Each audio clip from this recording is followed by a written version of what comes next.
आना और जाना, ये जीवन की परिपाटी है। उसमें हमने क्या पाया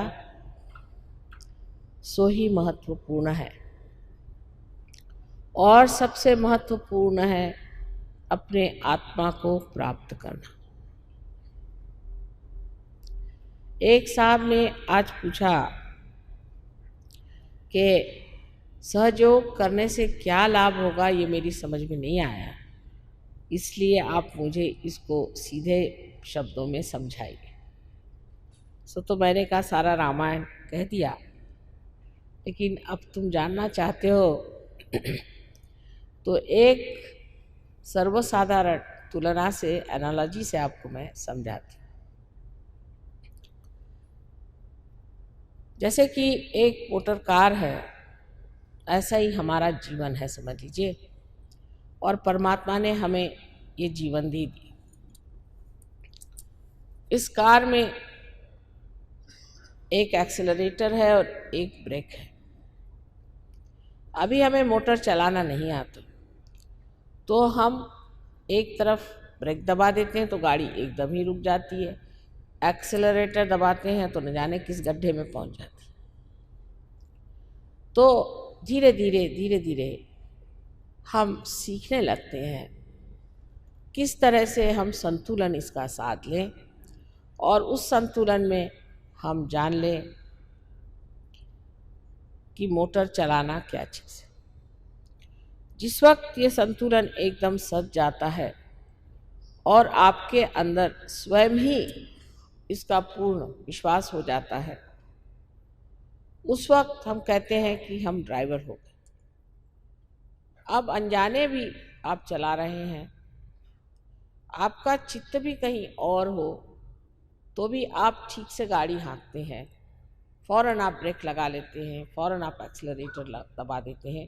इसमें आपको अपने पर प्रश्न करना नहीं पड़ता, बिल्कुल सोचे समझे ही आप गाड़ी चला सकते हैं। और इस प्रकार आपको कोई कह सकता है कि आप बहुत निष्णात, बहुत होशियार ड्राइवर भी हैं, लेकिन तो भी आपका जो मालिक है, आपका जो मास्टर है, वो पीछे बैठा है।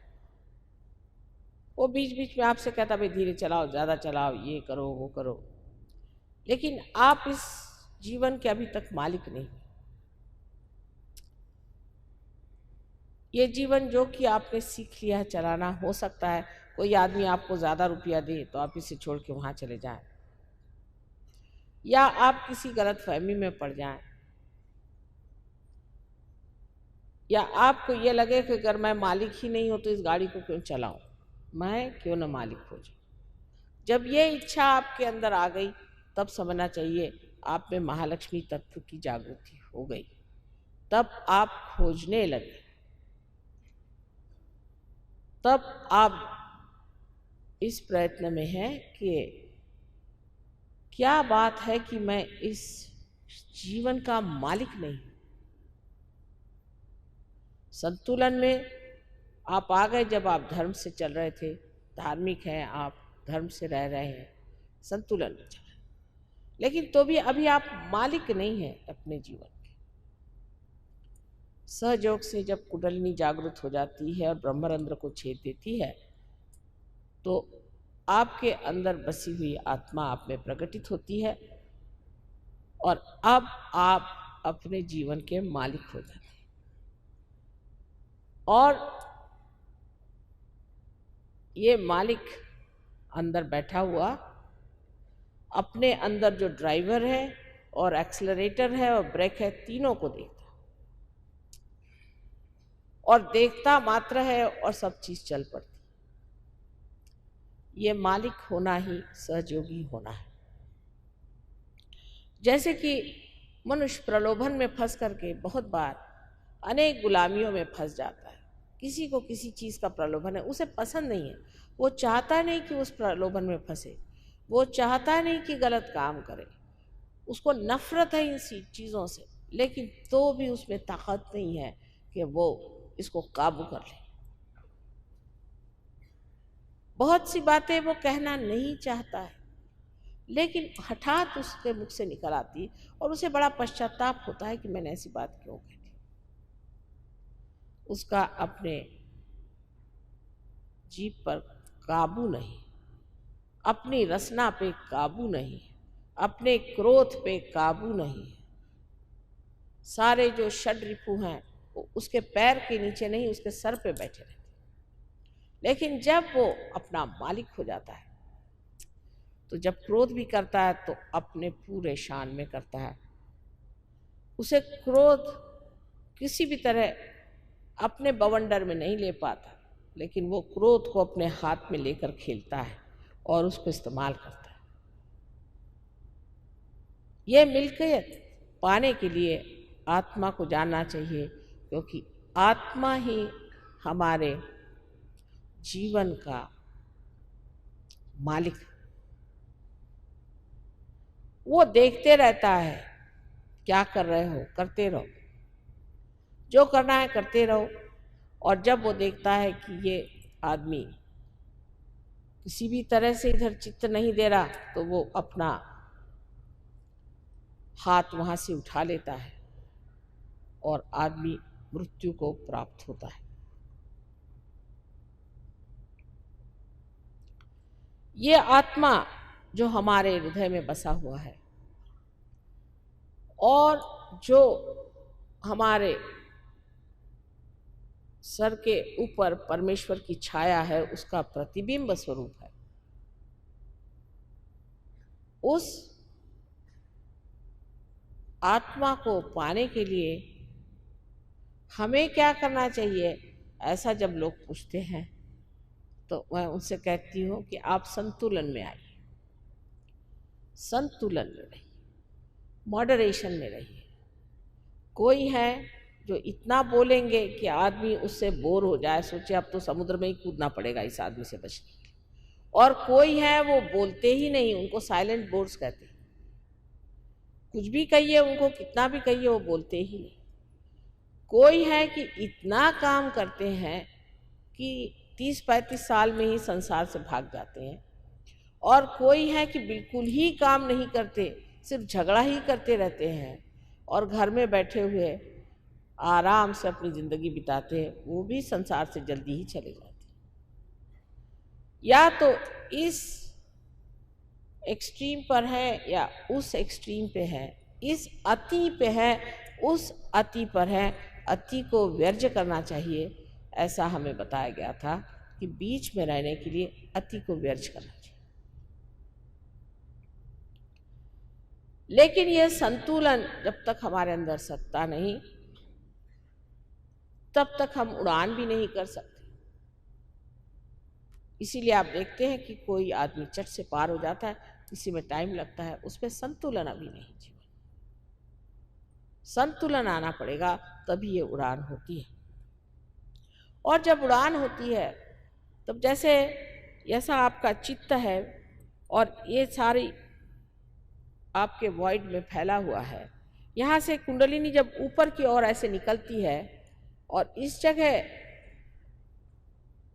जब वो छेद देती है अपना ब्रह्मरंध्र, तो ये सारा चित्त आपका जो है प्रकाशित हो जाता है।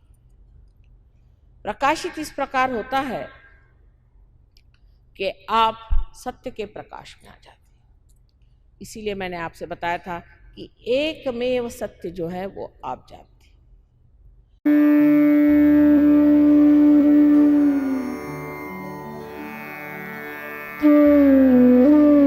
Then the fourth state comes in. In the fourth state, it's called as the Turiya Dasha, is the fourth state.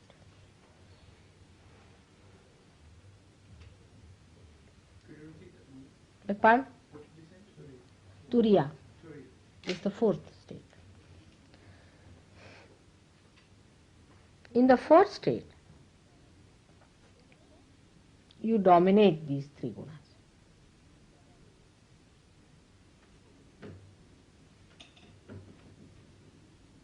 You control all the elements. At this stage, You just say it works. You've seen yesterday what happened with me. It just works. You become master of these three gunas. Like I used to describe that first you are sitting in the car and somebody is driving you. He uses your left and right side, or you can say the brake and accelerator, and the car is driven. Then he starts teaching you how to drive. Then you start learning by using your left and right, accelerator and your brake.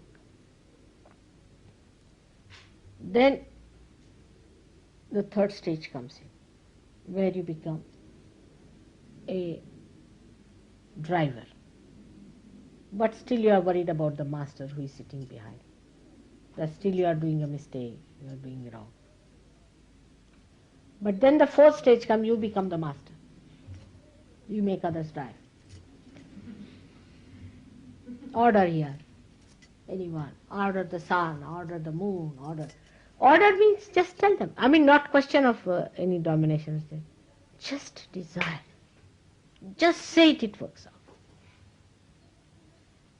Now this fourth stage is called as Turiya Dasha. Then comes the fifth stage, in which, I don't want to give you names, we will stick on to those. They are not so clear-cut. They mingle from each other, you see, and they are mixtures. But in Turiya state, when you mature properly, then you jump into the fifth state, in which you do not even you do sankalpa.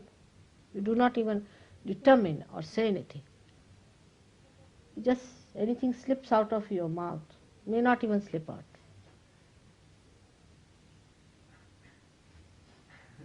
It works. It's a state. There you handle the whole situation sitting down here. Sitting down here, you know each and everything. Then not only you have mastered it, but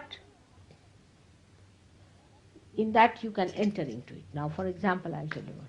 I can enter into your subconscious, into your collective subconscious.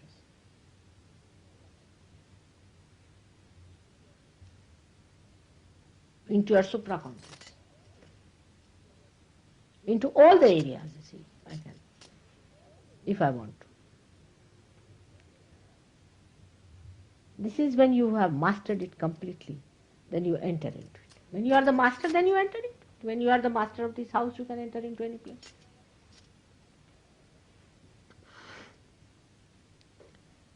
Then comes the seventh state.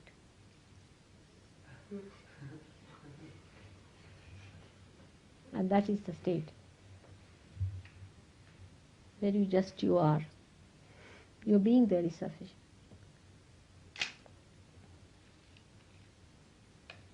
Just being there. Nothing exists but you. For yourself.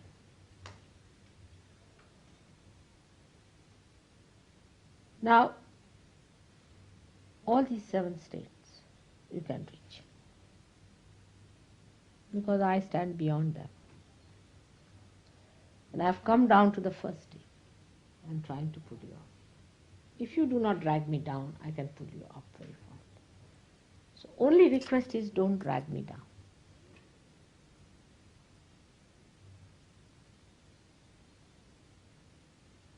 That's how the becoming is going to be. Now this is the basics, the shuffle, we can call the basic structure. Now you are filling all the beautiful things in between, how to do it. And all the things can be nicely again arranged and redecorated and can be done properly. But this is the basic structure of becoming. Now do not try to fix up yourself at this stage or that stage. Because that's very common with people who are still thinking about it. Then mother, at what stage I am? It is commonly. When you grow yourself, it will happen to you. You don't have to determine anything. It will happen to you, that's all. Allow it to grow. Allow it to grow. But at least you are at a place where you are doubtlessly aware, most of you. But still, I would say the basic desire is still not that strong. The force of Kundalini is not that strong. The basic desire is not. That should be cleared out. You see, sometimes it happens. The house can be demolished because basics are not okay. Sometimes in the basics there are mistakes. So you go down into yourself, dive down and find out, oh, this is still there. Take it out. You have to weed out these things. And that weeding out requires real alertness. But don't get into self-pity or don't get into what you call this guilt business. But a very positive attitude towards yourself that, all right, that's my car, I have to put it right. Even if you become the master of the car and the car is useless, what's the use? Desire is the car. Kundalini. Kundalini is that desire. If your Kundalini is weak, try to sustain it. Try to improve it. Try to raise it. Feed it. Feed your Kundalini with desires of becoming. Neutralize all other desires with one desire. Before you say something, think of it. What are you saying? Are you saying of one desire? You have the greatest fortune that you have someone here who loves you very much and who can give you all this. You are extremely fortunate people. So make use of it. May God bless you. But at this stage where you are, you have to develop faith. All of you require more faith and more faith. That's all. And as soon as this faith, this is the source. This is how you absorb. This is the sap in you, which is going to grow this tree. More faith and more faith and more faith. Because you have crossed the limit of doubts now. So the faith is going to work it out. We have time for mantra.